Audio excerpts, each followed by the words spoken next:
Damos gracias al Señor por este tiempo, porque estamos seguros que Él sigue guiándonos y sigue obrando en nuestras vidas. Vamos a orar y pedir que el Señor pueda iluminar nuestros corazones, nuestros pensamientos para recibir la palabra de nuestro Dios. Oremos. Padre, gracias. Muchas gracias por este tiempo. Estamos seguros, Señor, de que tu Espíritu Santo abrirá nuestro corazón, nuestros pensamientos para recibir con claridad tu palabra. Permite que podamos ser prontos para oír el mensaje, tu palabra, Señor, en esta hora. En el nombre de Jesús te lo pedimos. Amén. Amén. Amados hermanos, hemos leído el pasaje de Apocalipsis, estamos estudiando ahí. Y cuando iniciamos la serie de sermones basado en este libro, en este fascinante libro, enfatizamos cómo Cristo está acompañando a su iglesia en un momento difícil, donde la iglesia estaba siendo perseguida cruelmente. Y en medio de esta situación, nuestro Señor llama a la iglesia. Llama a la iglesia porque conoce a su iglesia. El Señor nos conoce a cada uno, hermanos, de una manera perfecta. Tal vez nosotros podemos ocultar algunas cosas que estemos pensando o que hemos hecho, pero el Señor nos conoce a cada uno de una manera perfecta. Y en ese sentido, hermanos, el Señor, conociendo a su iglesia, ¿saben qué?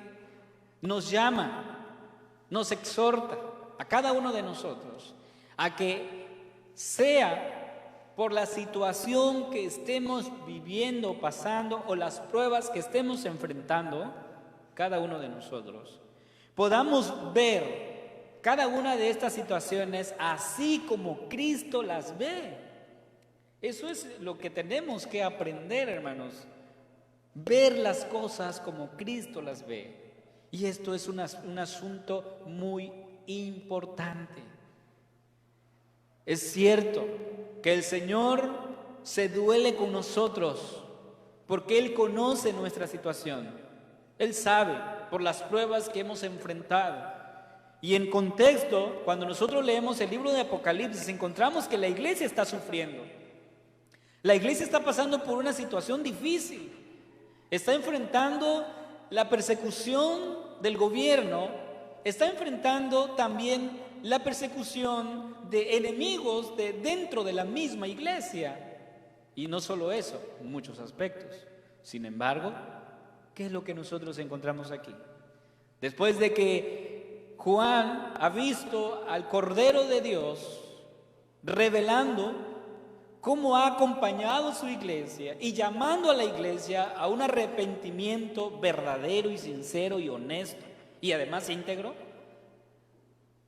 Cuando llegamos al capítulo 4, decíamos el domingo, encontramos a Juan, ahora dice, viendo cómo el cielo se abre. ¿Y qué ve Juan? Ve realmente las cosas como deberían verse. Hermanos, yo creo que hemos escuchado por ahí el dicho que a veces nosotros nos ahogamos en un vaso con agua, ¿no? Lo hemos escuchado. Y el Señor, nuestro Dios, nos invita a que veamos las cosas como Él las ve. Y cuando nosotros vemos las cosas como Dios las ve, no podemos hacer otra cosa que adorar a aquel que está sentado en el trono. Reconocer el poderío, la grandeza y la majestad de aquel que está sentado en el trono. Cuando vemos las cosas como Cristo las ve. Cuando vemos las cosas como nosotros creemos que deberían ser, ¿saben qué pasa? Nosotros nos quejamos todo el tiempo. Nosotros hacemos preguntas todo el tiempo. Pero cuando vemos las cosas como Cristo las ve, no podemos hacer otra cosa más que adorar y honrar el nombre del Señor. Bajo esta perspectiva, hermanos, es como deberíamos ver las cosas. Y la pregunta entonces sería, ¿cómo se ve la vida bajo la perspectiva de Dios? ¿Cómo se ve la vida bajo la perspectiva de Dios? Pensemos en la situación que tal vez estemos viviendo. ¿Cómo deberías tú ver esa situación bajo la perspectiva de Dios? Como Cristo la ve. ¿Cómo? Tal vez estemos preocupados, angustiados, estemos pasando por alguna situación económica muy difícil, tal vez algún familiar está enfermo.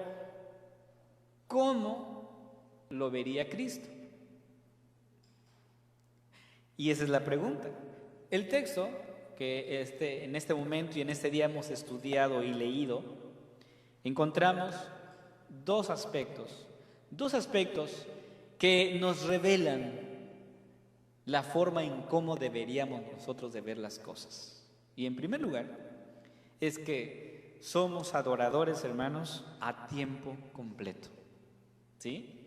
Somos adoradores a tiempo completo. Tú eres un adorador que está a tiempo completo. Dice el versículo 8 de Apocalipsis: y los 4 seres vivientes tenían cada uno 6 alas, y alrededor y por dentro estaban llenos de ojos. El domingo les decía que no centremos tanto nuestra visión o nuestra vista en las características de estos personajes, más bien en lo que ellos están haciendo. ¿Qué hacen ellos? Dice el versículo ahí 8, dice, y no cesaban. Escuche bien, dice el texto, y no cesaban día y noche de decir, y aquí lo vamos a dejar, no cesaban. Estamos diciendo que la adoración es todo el tiempo. Entonces tú eres un adorador a tiempo completo, en la iglesia, en tu hogar, en tu trabajo, donde tú estás, donde Dios te ha puesto, tú debes honrar el nombre del Señor. No descansamos, hermanos. Por eso los versículos 6 y 7 nos hablan precisamente de estos 4 seres vivientes. Los rabinos interpretaban a estos seres vivientes como representantes de la vida creada. Si esto es así, entonces podemos nosotros afirmar que todo ser creado debe adorar a su creador.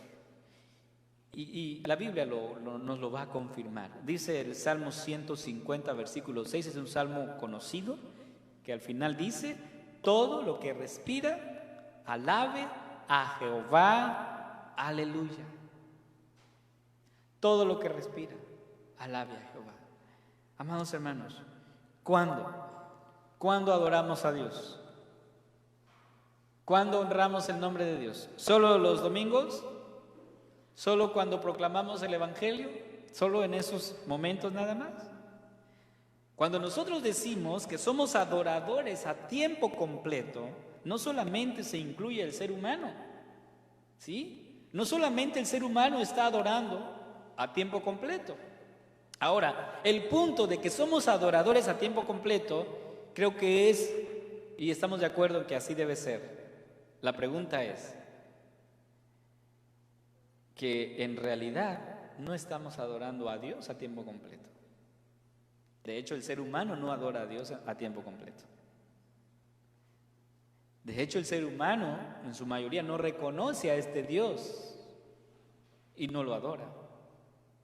Lo cierto es que sí, todos adoran. Adoramos a algo o a alguien. Esa es la realidad. Y por eso, hermanos, cuando nosotros hablamos de que toda la creación adora, encontramos referencia en la Escritura de que los serafines, por ejemplo, están adorando a Dios. Ahí en Isaías capítulo 6, versículo 3, encontramos a los serafines diciendo el uno al otro, dando voces, diciendo, Santo, Santo, Santo, Jehová de los ejércitos, toda la tierra está lleno de tu gloria. Los serafines están adorando al Señor. El universo adora al Creador. El Salmo 19:1 dice, los cielos cuentan la gloria de Dios y el firmamento anuncia la obra de sus manos. La creación está adorando a Dios. Reconoce a su Creador. Los animales reconocen a su Creador y adoran a su Creador. Hay un ejemplo, hermanos, cuando el caso de Elías, cuando él sale huyendo, ¿verdad?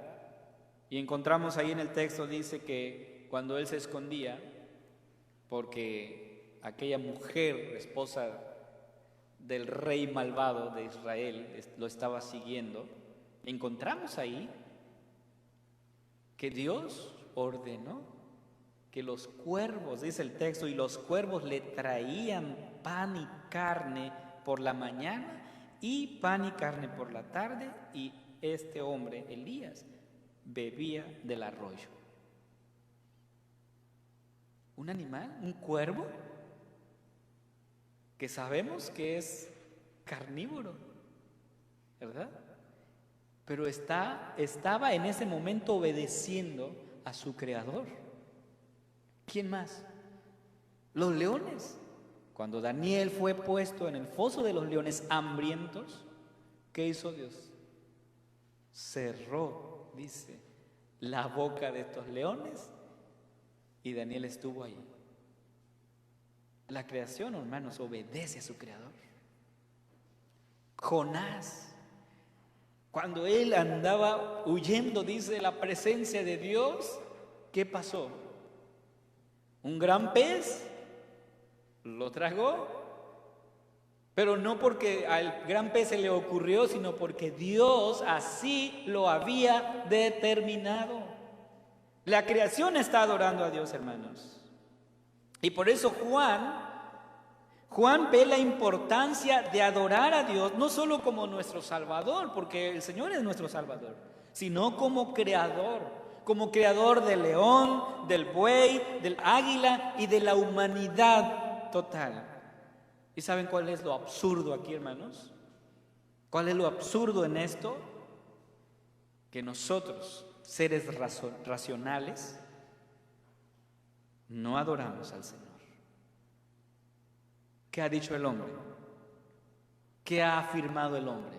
Que el mundo, que nosotros mismos somos producto de este mismo universo, gracias a una explosión y a una evolución. Eso es lo absurdo. La creación está reconociendo a su Creador, pero el ser humano no reconoce a su Creador.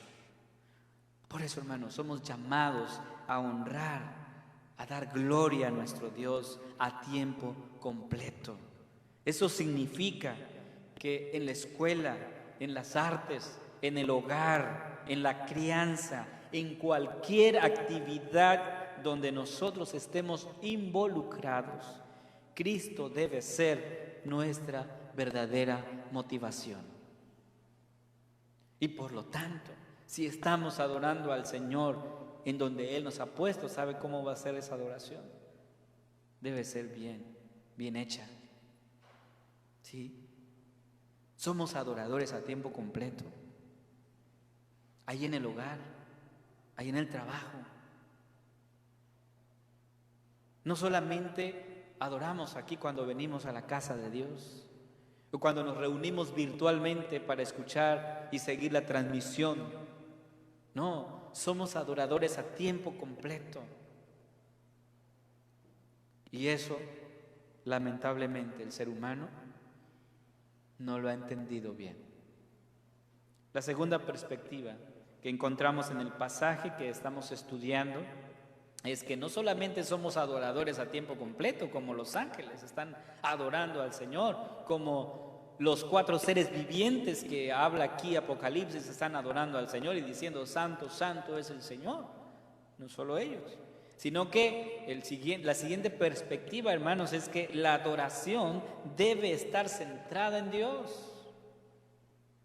La adoración es y debe estar centrada en Dios. El versículo 8 nos indica que los 4 seres vivientes no cesaban de decir, dice ahí, no cesaban de decir. La pregunta es de decir ¿qué?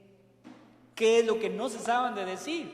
Y el versículo 8 da respuesta, dice, santo, santo, santo es el Señor Dios Todopoderoso, el que era, el que es y el que ha de venir. Y luego, y siempre que aquellos seres vivientes dan gloria y honra y acción de gracias al que está sentado en el trono, al que vive por los siglos de los siglos, los 24 ancianos se postran delante del que está sentado en el trono y adoran al que vive por los siglos de los siglos. Y echan, dice, sus coronas delante del trono, diciendo. El texto aquí, hermanos, el pasaje bíblico que has escuchado, nos dice que mientras los 4 seres vivientes adoran con sus labios, porque dice no cesan de decirlos, es decir, con sus labios, los 24 ancianos que se menciona ahí se postran. Mientras estos 4 seres vivientes dicen, santo es el Señor, ¿qué hacen los 24 ancianos? Dice el texto, se postran, adoran y echan sus coronas delante del trono. Hay 3 atributos aquí que encontramos en el pasaje que nos hablan acerca de este Dios santo. En primer lugar, hermanos, se ha conocido como una doxología porque nos habla de una adoración celestial. Y estos 3 atributos de Dios se conoce primero como la santidad de Dios, la omnipotencia de Dios y la eternidad de Dios. Su santidad, su omnipotencia y su eternidad es lo que se celebra en este pasaje. Primero, la santidad de Dios. El texto dice, santo, santo, santo es el Señor. 3 veces santo. Se adora la santidad de Dios. Y hermanos, la idea de la santidad es central en la enseñanza bíblica. ¿Sí? Dios es Señor del universo. Y así lo creemos y así lo confesamos. Por lo tanto, ninguna parte del mundo, de este universo, escapa de su señorío. Eso significa que ninguna parte de mi vida está fuera de su señorío. Su carácter santo tiene mucho que decirnos acerca de la economía, de la política, los deportes, el romance, etc. No podemos escapar de Dios y de su santidad. No se puede. Por eso Apocalipsis 15, versículo 4, dice la Escritura, ¿quién no te temerá, oh Señor? ¿Y quién glorificará tu nombre? Pues solo tú eres santo, por lo cual todas las naciones vendrán y te adorarán. Por ahí, investigando un poco, decía que la palabra santo realmente no se puede dar su significado. No tenemos una definición exacta de la palabra santo.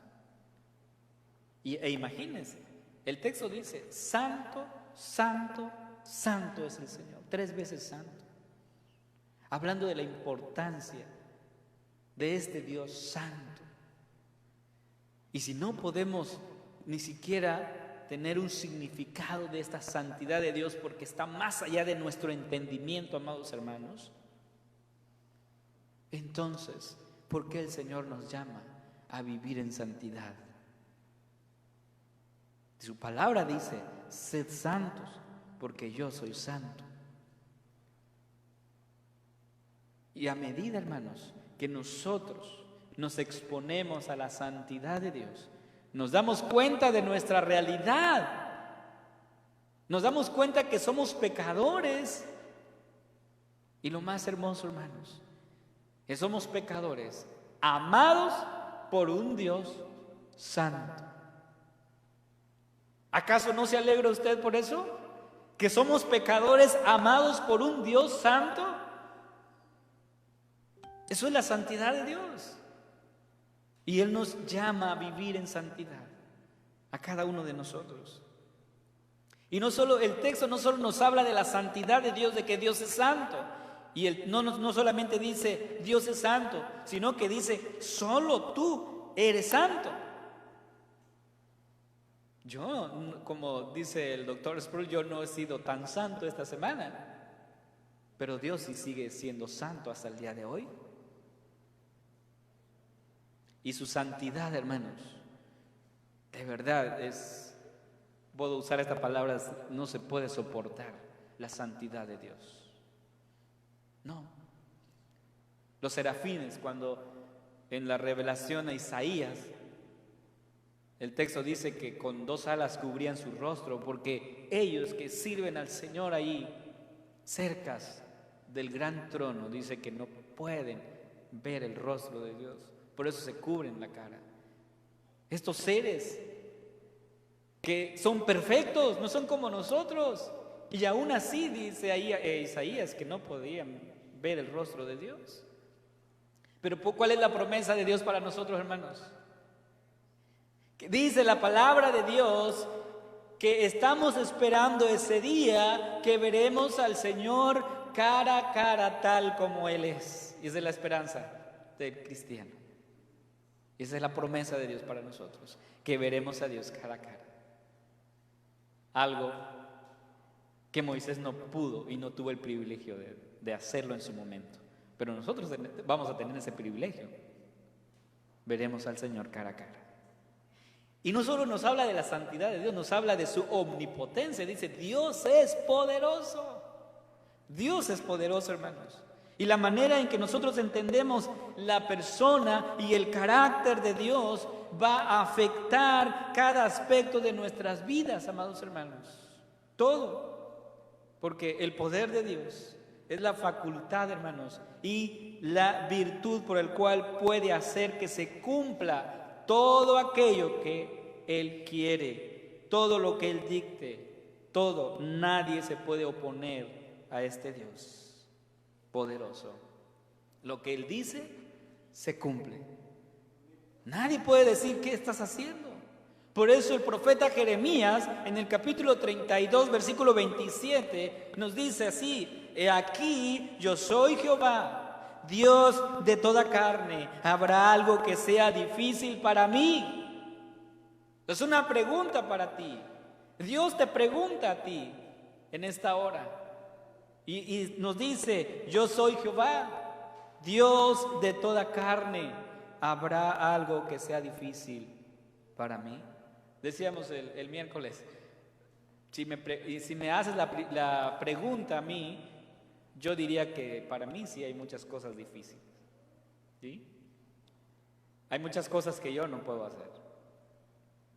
Y si yo te hago la misma pregunta a ti, también me vas a responder que hay muchas que hay muchas cosas que tú no puedes hacer, que son difíciles. No podemos hacer. Por ejemplo, yo no tengo el poder para resucitar a alguien. No tengo el poder. Es difícil.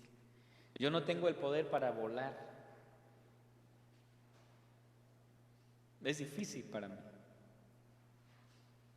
Y tampoco yo tengo el poder, hermanos, para cambiar las circunstancias. Por ejemplo, si hoy va a llover o no, yo no tengo ese poder para cambiarlo. Y si yo te pregunto a ti, ¿qué cosas te han resultado difícil en toda tu vida? ¿Qué es lo que más te ha dificultado? Seguramente sacarías una gran lista, ¿verdad? Pero ahora Dios nos pregunta a nosotros. O sea, Dios te pregunta a ti, ¿habrá algo difícil para mí? Dice Dios. Y es que la respuesta es, no hay. Todas las cosas son posibles para Dios. Hizo que una mujer de una edad avanzada pudiera tener y concebir un hijo. Hizo que un mar se abriera y que un pueblo pasara en seco, caminando. Y si yo te empezara a enumerar todos los milagros, porque esos son milagros, hermanos, que Dios hizo, no terminaríamos el día de hoy. Lo cierto es que el que no puede hacer todo lo que quiere y no puede llevar a cabo todo lo que se propone, no puede ser Dios, ¿sí? Sin embargo, Dios tiene no solo la voluntad para resolver aquello que le parece bueno, sino también el poder para llevarla a cabo. Dios hace todo lo que Él quiere. Ese es su poder, hermanos. Y aquí el texto está diciendo, santo, santo, santo es el Señor. ¿Qué más dice el texto? Dice ahí, el versículo 6 y 7, dice, todopoderoso, todopoderoso. O sea, nadie puede oponerse a Dios. Y luego dice esta alabanza diciendo, el que era, el que es y el que ha de venir. El que era, el que es y el que ha de venir. Pasado, presente y futuro.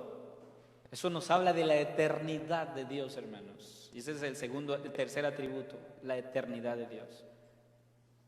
Dios ha sido, Dios sigue siendo ahora y Dios será en el futuro. Él es eterno. Cuando hablamos, hermanos, de la eternidad de Dios, podemos decir que Dios es, ¿sí? Que Dios ha sido y que Dios siempre será. Por eso Moisés escribió en el Salmos 90, versículos 1 y 2, esta siguiente declaración. Dijo, Señor, tú nos has sido refugio de generación en generación. Antes que naciese los montes y formase la tierra y el mundo, ¿qué dice ahí el texto? Desde el siglo y hasta el siglo, tú eres Dios. Dios es eterno. No solo es santo, no solo es poderoso, sino también es eterno. Y esta es la certeza que todos nosotros tenemos, hermanos.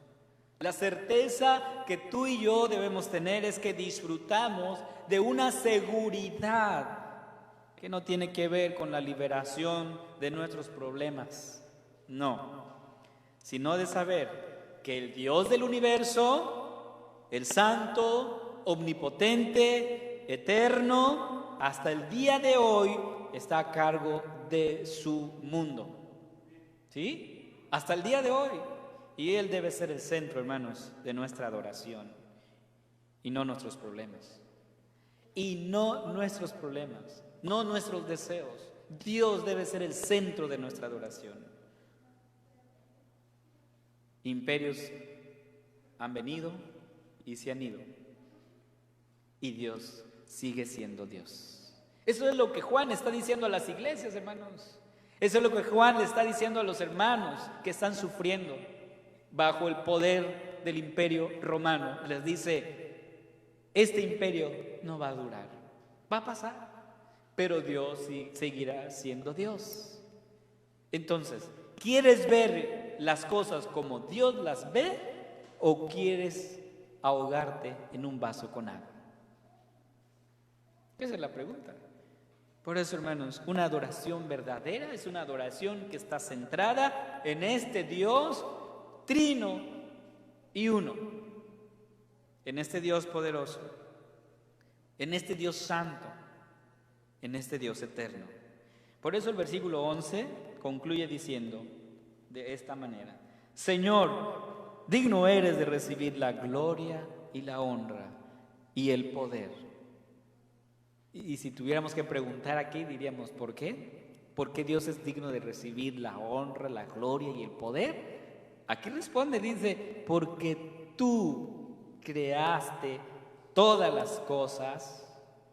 O sea, Dios es el creador, hermanos. Dios es el autor ¿de qué? ¿De algunas cosas? Dice el texto, de todas las cosas. Y luego dice, y por tu voluntad existen. O sea, las cosas existen porque Dios quiso que existieran. Es por su voluntad. Y fueron creadas. Alabado sea el nombre de Dios. Porque todas las cosas existen porque Dios quiere que existan y hasta el día de hoy Él hace que esas cosas sigan funcionando. Hermanos, este versículo entonces, versículo 11, nos muestra que nuestro Dios es Señor de la creación, está encima de la creación, es Señor de la historia y es Señor del futuro. Como hemos dicho, poderes han venido y se han ido, pero el reino del que está sentado en el trono es por los siglos de los siglos. Esta es la perspectiva correcta, ver como Cristo ve. Por lo tanto, hermanos, podemos afirmar, como dice el Salmo 24:10, que inicia con una pregunta diciendo: ¿quién es este Rey de gloria? ¿Quién es este Rey que dice aquí el texto: Señor, digno eres de recibir la gloria? ¿Quién es este Rey de gloria? Y el texto responde: Jehová de los ejércitos, Él es el Rey de la gloria. Él, no yo, no tú. Tú no eres el centro del universo. El hombre no es el centro del universo. Dios es el centro de todo. Cuando Jesús vino, dice Juan 1:14, vimos su gloria. Dice: gloria como del unigénito del Padre, lleno de gracia y verdad. Entonces, hermanos, solamente por Cristo, solamente por Él y su obra de redención podemos ver las cosas desde la perspectiva correcta. Solamente por Cristo. Y yo quiero concluir. Desde la perspectiva de Cristo, la adoración no debe ser un placentero pasatiempo. Tú no vienes aquí a perder el tiempo. Tú no estás en tu trabajo perdiendo el tiempo, si lo ves desde la perspectiva de Dios. Pero si lo ves desde tu perspectiva, entonces dirás: bueno, vamos a hacer las cosas a ver cómo sale. Total, nadie nos está viendo. Voy a decir una mentira, total, es una mentira piadosa, no pasa nada. No, si tú ves las cosas desde la perspectiva de Dios, entonces toda tu vida es adoración, porque tú eres un adorador a tiempo completo. Esa es la realidad, hermanos. Por eso debemos comprometernos con los valores del reino y su voluntad. Somos personas que vivimos no en nuestro mundo.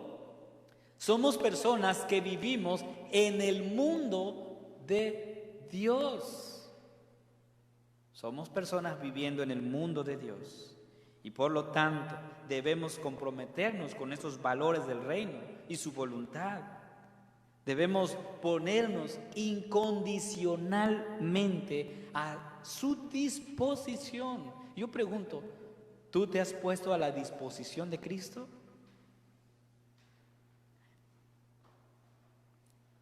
Si eso significa ir hasta las últimas consecuencias. Así el Señor le dijo a su iglesia: sé fiel hasta la muerte. Sé fiel hasta las últimas consecuencias. Y esa es la pregunta para nosotros, amados hermanos. ¿Somos adoradores hasta las últimas consecuencias? Y por eso, hermanos, somos llamados a honrar a Cristo en todo lo que hacemos desde esta perspectiva correcta. Esto es importante. Ahora nosotros nos preguntamos: sí, pero yo tengo problemas, yo tengo necesidades, tengo conflictos conmigo mismo, en mi matrimonio, en la familia. ¿Cómo le hago? ¿Qué nos dijo hoy el texto?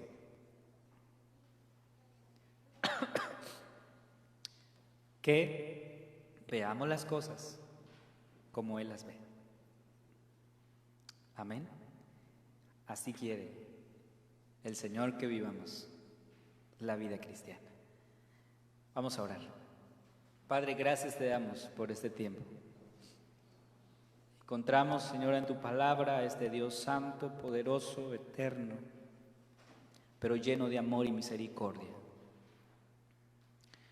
que nos ha amado de una forma incondicional. Gracias, amado Padre, porque nosotros siendo pecadores, tú enviaste a tu Hijo a morir en la cruz por nosotros. Tú siendo un Dios santo, nos has amado, Señor, y nos has aceptado, nos has limpiado, pero hoy somos aceptos, Señor, delante de ti. Permite entonces que todo lo que somos en nuestra vida misma podamos honrar tu nombre, Señor, podamos alabarte, porque solamente tú eres digno de toda adoración. En el nombre de Jesús oramos. Amén.